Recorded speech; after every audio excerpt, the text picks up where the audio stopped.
Are you serious? Hello, my name is Marcus Bronzy. Hello, my name is Frank Butcher. There are plenty of ways to kill an hour out there. But you are just killing one with ass. It's the worst accents going. So yeah, don't forget howtokillanhour.com is where you can listen to the show, whatever device you were using. If you decide to flip it up and go from your smartphone to your computer, from your computer to the car, whatever, man. And also you've got loads of blog posts up, howtokillanhour.com/blog, where you can read about the stuff that we talk about in the show, click links to go and see the stuff. I don't know, maybe even get your hands on it if that's what you feel like, including stuffs like Netflix, who have opened up a whole new part of their service, which could actually be, they're trying to clash us. They're trying to clash us, Funk. Yeah. I like to think that people listen to us. I like to think that you, the listener, listens to us on the way to work and on the way back from work. Especially in London, where there's not good reception, or wherever you are in the world, there might not be the best reception. So you listen to us during that commute. You can leave your phone on airplane. It doesn't matter because you've downloaded the podcast. You can listen to us whenever you want. Now, Netflix have started allowing us to download its programs for offline viewing for no additional cost. Netflix originals and also some other stuff out there as well. Because I've been downloading stuff. Yeah. And it works for Android and iOS devices. Funk, what are your thoughts on this? So tell me how this works. So you obviously need to have a certain amount of space already available on your phone to download the latest episode of Lufa, or so you literally open the app. I'm going to open it right now. I'll type in something like Stranger Things. Be good if I could spell. Let's type in Stranger Things. Brings that up, and it literally says there's next to the download you can play, or you can press the download button and it downloads the episode for you. And it just says it's downloading it, and bloody hell, we got fast internet here, with fiber optic, baby, but it downloads pretty quick, and you can watch it on your phone. Simple stuff. And it seems like a very, very simple thing, but this is going to change the commute now. We can actually watch a whole season of something in your commute. That's insane. So next to it, has it got the actual space of the download? Has it got a... Doesn't say how big the file is, but I suppose your phone will tell you when it runs out of space. Obviously, I'm a big hitter when it comes to memory out here, baby. I got gigs on gigs on gigs. I got gigs on gigs. I've actually used all my 64 gig. Really? Yeah. On what? What porn are you watching, bro? These damn pictures in my camera roll. Really? Yeah. Well, how many pictures are you taking? You know, it's the WhatsApp feature. You know when WhatsApp saves things to the camera roll and then just and then you're just like, oh, I don't want to delete that one. That's funny. I might want to use it for a meme later. So you just keep hoarding the library of photos. I used to be a photo hoarder. Now I'm mean as fuck. I just delete stuff. Yeah. I'm like family photos, Christmas, delete. Oh, look at those Christmas photos. Oh, that was lovely. We're never gonna get another one of those again. Delete. Fuck that. It's all gone. Yeah, man. Oh wow.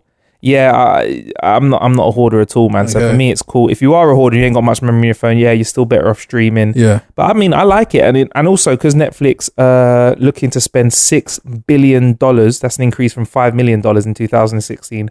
5 million to 6 billion. Is that number right, Billy? From 5 million to 6 bill. That's a big jump. On original content spanning and cost 20 unscripted series in 2017. So they've not even scripted the seasons yet, but they're dropping money on it. Where do they get this money from? They've turned into like Red Bull. It's all their $6.99s or $9.99 that they've been getting out there, man. It's there's 30 series that are already in development, already released right now. So they've already got 1,000 hours of original content. Obviously, one of those series is Stranger Things 2. Exactly. And they're only going to be making more. Are we now looking at Netflix as like the next Warner Brothers, AOL, Time Warner kind of, like, are they getting like their studio size now, right? If you can drop $6 billion on something, you've got budget now. Yeah. I can smell a merger coming along in the next couple of years where they're going to look real attractive to a larger media company that's going to want to bring them into their portfolio. Do you reckon? Do you not think it's too late now? If they're dropping $6 billion on content, they're laying that. Yeah. What are you gonna have to spend to buy them? Well, I would have said that with Marvel. I thought Marvel were huge. I didn't anticipate, or even with Lucas. Yeah. LucasArts. Lucas. Yeah, Lucasfilms. Lucasfilms. Yeah. I didn't anticipate Disney snapping both of them up. Yeah, Disney's got long money though. Yeah. Disney's money is long. Yeah. I don't even know how much did they spend? I'm trying to find out how much they spent, man. So they got the biggest that was game changers. That was $4 billion. Yeah. That was $4 billion. So Disney got Pixar, Marvel, and what's the last one? And they got Lucasfilms. And Lucas. So they got the rights to Star Wars. Yeah. Which they'll make back that $4 billion. They got Rogue Squadrons out soon as well, so they'll make back that money. So that's why they're killing it every summer. So in terms of Netflix, if Netflix have like a couple of series on their roster which it proved to be real lucrative, I think one of these Disney companies could come along sniffing. I've actually just typed in how much to buy Netflix, and it's come up with $8.99 per month. I realised I should have. When you realise you should have done a better Google search. That's cheap. Yeah, when you should never ever Google, as tasty as it sounds, you should never ever Google cream pie. Yeah, because you're not gonna get a nice warm crusty freshly baked cream pie. You're gonna get other things. So sometimes you have to think about your Google searching. I don't know, but anyway, if they can throw $6 billion at a project though, Frank, I don't know. I feel like a lot more would be required for them to say, let's give up. And also, I'm happy with Netflix as they are, man. I don't know if I want them to get bought out because they're making content which I feel is purely based on the analytical information that they get from their audience. Yeah. That's why their content is so good. They literally know how long we are watching what for. Still a monopoly. And how many episodes in a they have got monopoly over there. Yeah. Well, there's Amazon Prime now who are trying it. Yeah. Who else have they got? In America, there's Hulu. Amazon Prime. That's just like that's like Barcelona and Stoke for me, man. they're not up there yet. They're not in the same league. That's like KFC versus your local chicken shop. Like I noticed that the other day. We had Chicken Shop last Tuesday to get the show going. Yeah, which was quite delicious. It was very delicious. I was like, this is good stuff. But then I had some of the Colonels. Yeah. I went to the Colonel's house. Yeah. And I walked out of there with a boneless banquet. Yeah. And I had a little mini fillet zinger on the side. Yeah. And when I bit into that food and tasted those 13 spices and herbs mixed up. You went to church that Sunday and confessed your sins for cheating. I went back to KFC and confessed. I said, I'm sorry. I went back to KFC. I went straight back to who I was adulterous against. I went straight back to, I said, baby, I'm sorry. Let me make up for it with a bucket. And you just don't realize how good something is. Yeah. Well, they say video killed the radio star. I think Netflix killed the movie star, man. I think they have absolutely going to hammer what we know to be Hollywood in the next coming years. I mean, this is going to have an effect on the turnstiles at the cinemas, I believe. I think a lot more people are going to be like, man, cinemas are mighty pricey. I mean, in the UK, you're probably looking at about £50. Yeah. I mean, Billy, you went on a date the other day. You go cinema? How much you spend? That's why Billy doesn't go cinema. It's too much. Yeah, Billy's like Netflix and chill, baby. Yeah. It's cheaper. Yeah, so actually, we should grill Billy in the next episode. We should do another grilly. Have you got more stuff to talk to you about in the next episode? No. Wow, Billy's like, no. That means yes. No. That means yes. She's what she done to you? Oh, we'll talk about that in the next episode. So why are we laughing? You're right. Like, they're gonna really cause a ripple effect, like the butterfly effect, through the world of media and viewing and consumerism. In terms of I think looking at this in the artistic world, the movie world, the visual world of moving image, this is on a level that iTunes and Spotify have had on the music world. I'm ranking it up there. Do you know what, Funk? I'll make you right. I don't think it's just Netflix that have done that. Yeah. I think with the increase from HD to 4K now means that you are getting, I'm not saying it's a cinema experience because I still like the cinema, but you're getting very close to a cinema experience for a cheaper price. When you break down, if you were to go to cinema and watch that much content at the cinema, you're fucking broke. Yeah. Yeah, when you can watch 4K TV. You know, this to get the cinema experience at home. You just need someone in your house going, shh, shh, shh. Yeah. Switch your phone off. Or, stop it. Not here. So yeah, like, because you can get that cinema, that 4K experience in your house. Yeah. Now Netflix are providing us with fresh content, 12 episodes at a time. Amazing content. Wait? They've got budget now to make special effects that are as good as, if not this. Yeah, no, as good as cinema quality. Yeah. They've got cinema, right? Like, you know, we spoke about Westworld. We've got people like Nolan's. Yeah.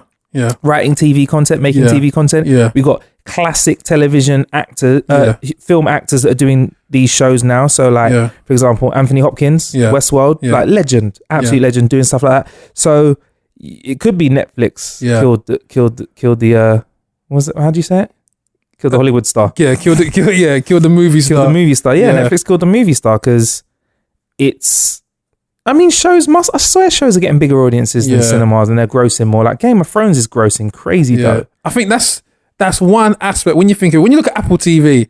I think that's one aspect that Apple was late to the punch, because I bet Apple wishes they had a bigger portion of that pie, that home TV cinema. Steve Jobs would have been on it. If Jobs was around, he would have been all over it. Oh yeah, because don't forget, Jobs founded Pixar, didn't he? Yeah. That was his company. Yeah.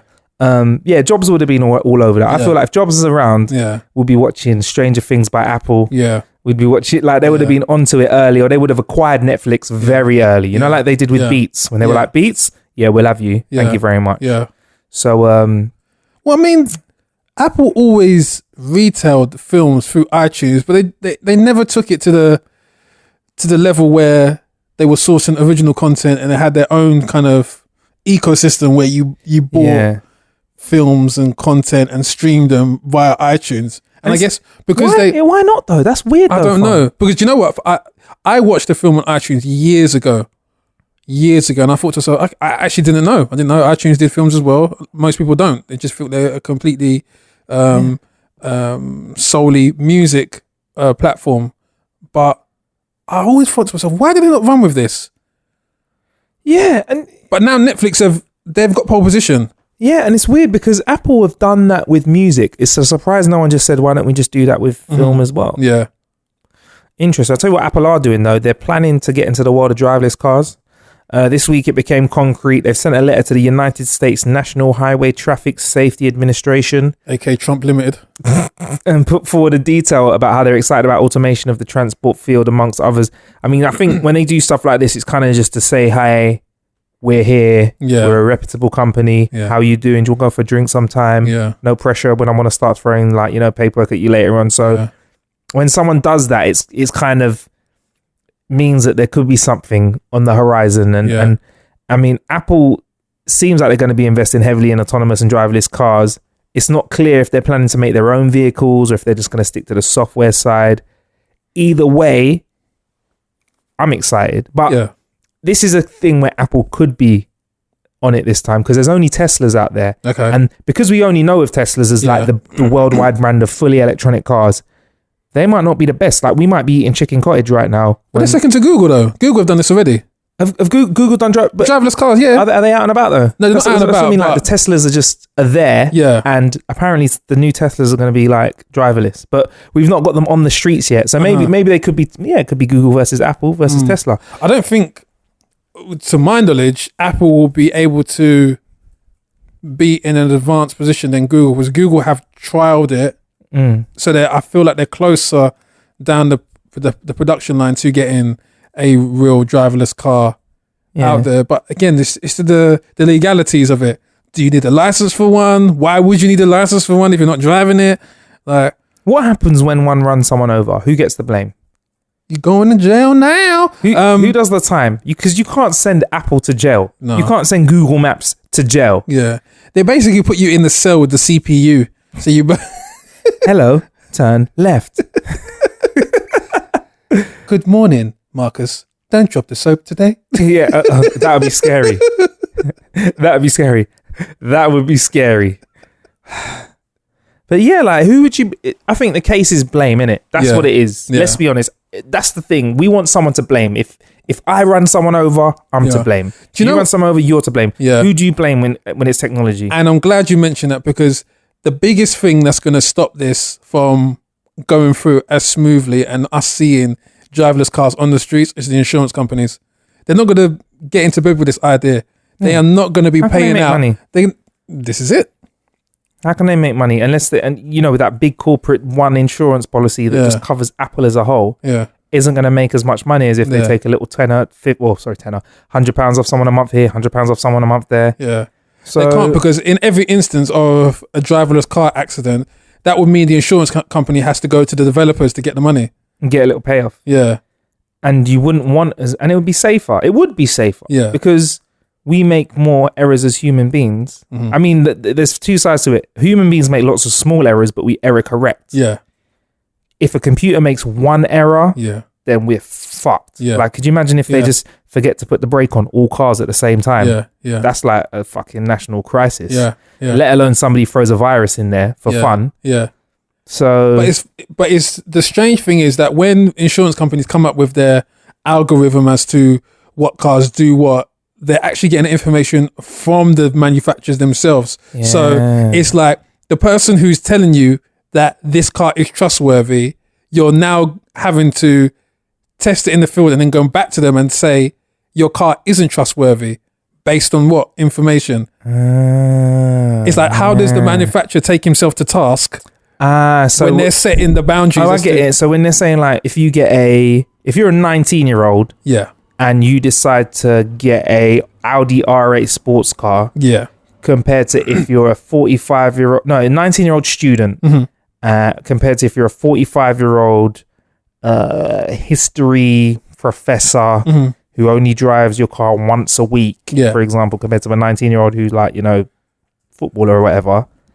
How are they going to differentiate the cost? You know, when they give, like, say, oh, this car's a bit more risky for this person, or this car's generally more risky. How can they do that if all cars are technically created equal? Yeah. That's a very good point. That's a very, very good point. I don't know, Funk. Yeah. I really don't know. No one knows. I mean, yeah, like, and again, like, it's to do with that human error thing. Like, that's what insurance is about. If you, well, when humans fuck up, we got your back. Yeah. That's why you get, like, accidental cover for, like, your phone and stuff like that, Apple Care, because it's not if. It's like, people see it as, now, when I drop my phone and smash the screen, I'm going to be cool. That's very interesting. I mean, we've touched, so, you know what? Maybe that's what it is then. Maybe we're just stuck having to drive our car. I don't know. Interesting. And you mentioned maps as well, actually. And this is another step that Apple might be taking to make sure that they're on point. According to Bloomberg, Apple are making their map service better, because I feel Google Maps was a bit better. I mean, Nick Bright uses Apple Maps, actually. I still use Google Maps. Well, there was that whole kerfuffle when iPhone first launched is it the 6? Even it was the 5 versus the 6. It was the 6, bruv. And the Apple apps were abysmal. There were certain places missing. Bruv, I put in Nando's, which is a peri-peri chicken shop. If you're not from the UK, it's peri-peri chicken chain. There's a Nando's in every town. Yeah. The bit showed me Spain, bruv. I'm going to drive to Spain now, yeah? Fuck you.